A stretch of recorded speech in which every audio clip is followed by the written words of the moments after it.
Esposo, esposa, fuiste puesto por Dios para cuidar que tu cónyuge crezca a semejanza de Jesús. Anímalo, anímala a obedecer y vivir para Dios. Sé intencional en ministrarle con la palabra. Sé ejemplo de una relación creciente con Cristo. Jóvenes, Dios les ha puesto para cuidarse unos a otros. No ayudas a tu amigo o amiga o a tu hermano a cuando solapas o celebras sus pecados, sino cuando los exhortas y los animas a obedecer a Dios, estás haciendo lo mejor que podrías hacer. Te estás portando como un verdadero amigo. Joven, Dios ha colocado también a tus padres como tus guardaespaldas. Sus instrucciones y cuidados hacia ti, no son porque quieren hacer tu vida de cuadritos, sino son medidas para protegerte, son medidas de amor que vienen de Dios. Acepta su protección con gratitud y buena actitud. Padres, Dios les ha puesto como guardaespaldas de sus hijos. Cuando los dejas sin instrucción o corrección estás permitiendo que su corazón dé un pasito más lejos de Dios. Te ha puesto para que los animes con palabras y hechos a obedecer a Dios y confiar en Él.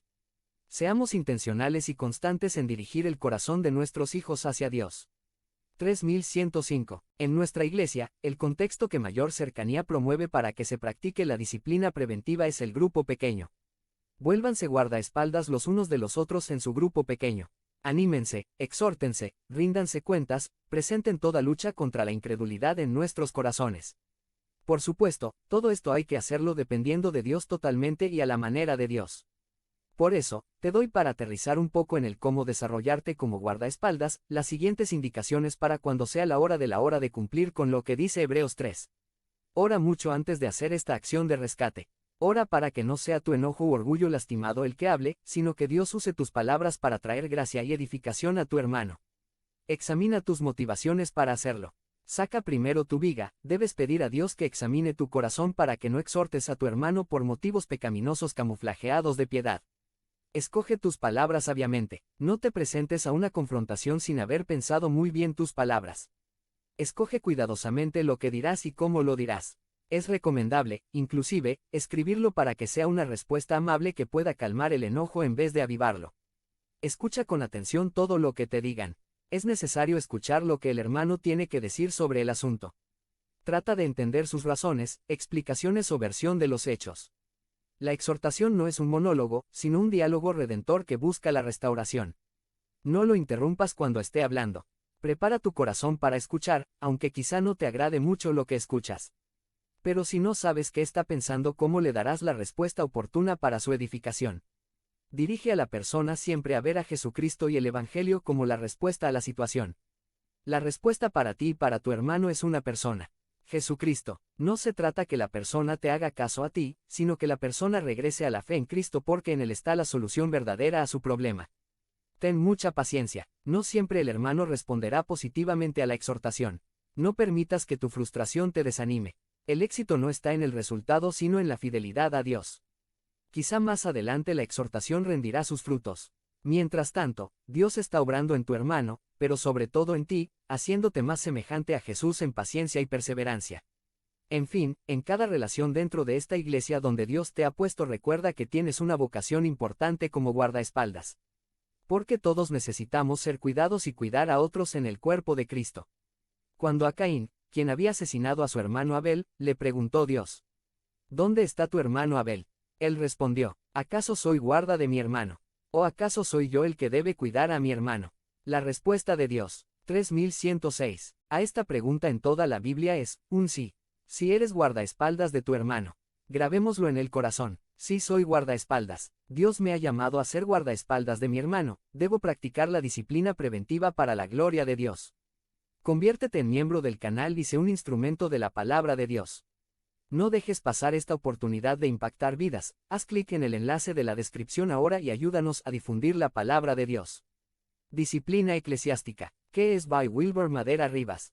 Summary. La disciplina eclesiástica se trata de procesos, acciones y actitudes, basadas en el Evangelio, que la Iglesia aplica, de manera relacional y o institucional, para prevenir, atender y corregir el pecado en la vida de los miembros del cuerpo de Cristo. Disciplina eclesiástica. ¿Qué es? Algunos años antes de fallecer, mi padre escribió una pequeña autobiografía. En ella narra un episodio de su juventud cuando estaba como en segundo año de preparatoria. Puesto que los estudios eran muy cansados y agotadores para él, y buscando lo más cómodo, le dijo al abuelo que ya estaba muy cansado y que no seguiría estudiando. Mi abuelo fue albañil, un hombre diligente y trabajador. Y como medida de disciplina y corrección a la actitud desobligada de mi padre, mi abuelo le dijo: si no vas a estudiar, vas a trabajar conmigo para ganar dinero con esfuerzo. Pero no te vas a quedar sin hacer algo productivo. Y el primer trabajo que tuvo que hacer fue blanquear con pintura de cal una albarrada, como solía hacerse en aquel tiempo. Él dice en sus memorias: a las 2 horas, mis manos finas ya estaban perforadas y adoloridas. En aquella ocasión mi abuelo le dijo mostrándole sus propias manos: ves hijo, para lograr algo en esta vida se requiere esfuerzo. Yo no pude estudiar. Este es mi trabajo y requiere mi esfuerzo. Tú estás estudiando, esfuérzate para que llegues a ser profesionista. Tú debes llegar más allá de donde yo llegué. La lección disciplinaria y práctica fue muy efectiva. Mi padre abandonó de inmediato la idea de dejar de estudiar, pues se dio cuenta que en cualquier escenario se requiere dedicación, esfuerzo y diligencia. Y mi abuelo vio coronado su esfuerzo al tener a un médico anestesiólogo en la familia. Como padres que amamos a nuestros hijos necesitamos ejercer disciplina y corrección por su propio bien. Al momento, nosotros como hijos, no podemos ver todos los beneficios de la disciplina ni el amor que nuestros padres nos están prodigando al ejercerla, pero con el tiempo muchos de nosotros podemos ver el fruto de esas palabras confrontadoras y consecuencias incómodas. Este mes, en nuestra serie, Disciplina Eclesiástica, vamos a explorar de manera introductoria lo que la Escritura enseña acerca de la función que Cristo ha encomendado a su Iglesia para la dirección, cuidado y santificación de los miembros. 3107. De su cuerpo. Así como un padre disciplina a su hijo que ama, también Dios, a través de la Iglesia, quiere hacer precisamente eso hacia sus hijos a quienes ama. Jesús en Mateo 28 encomendó a sus discípulos ir a las naciones a hacer más discípulos, y ordenó que los nuevos discípulos fueran bautizados y fueran enseñados a obedecer todo lo que les había mandado. Es decir, que la Iglesia tiene una fuerte misión formativa o educativa en formación de los nuevos discípulos. Por eso podemos esperar que toda Iglesia cristiana, fiel al mandato del Señor, debe poner un empeño intencional y observable en enseñar la palabra de Dios a los discípulos. La Iglesia es la gran escuela de Cristo. Y en este entorno educativo y formativo es que entra en escena lo que conocemos como disciplina eclesiástica.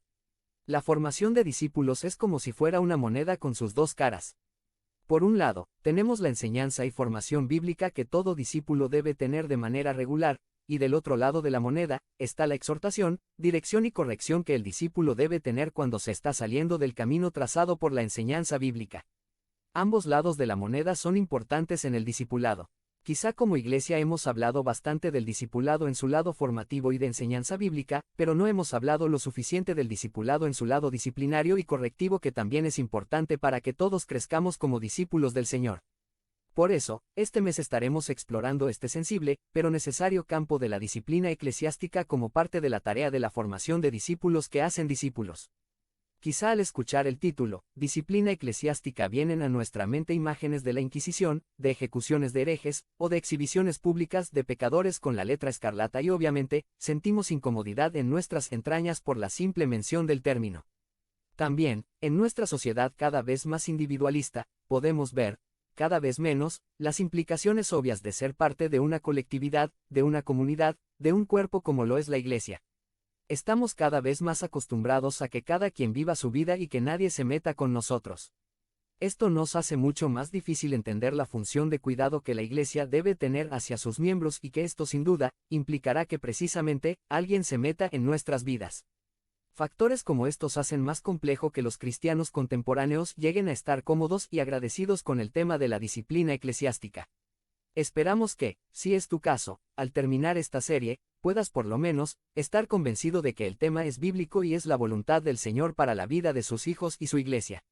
Y mejor aún, a que estés dispuesto a ser forjado no solo por el discipulado en su parte formativa y educativa, sino también en su parte correctiva, que es la disciplina eclesiástica.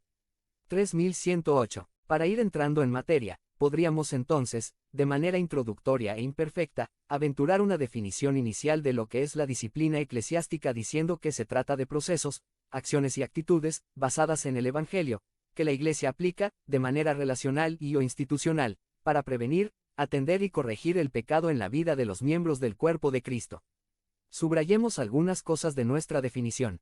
Primero, la disciplina eclesiástica no se trata meramente de sanciones y juicios, sino toda una amplia gama de procesos, acciones, actitudes fundadas, no en caprichos humanos, sino en el Evangelio. Segundo, la disciplina es el ejercicio de la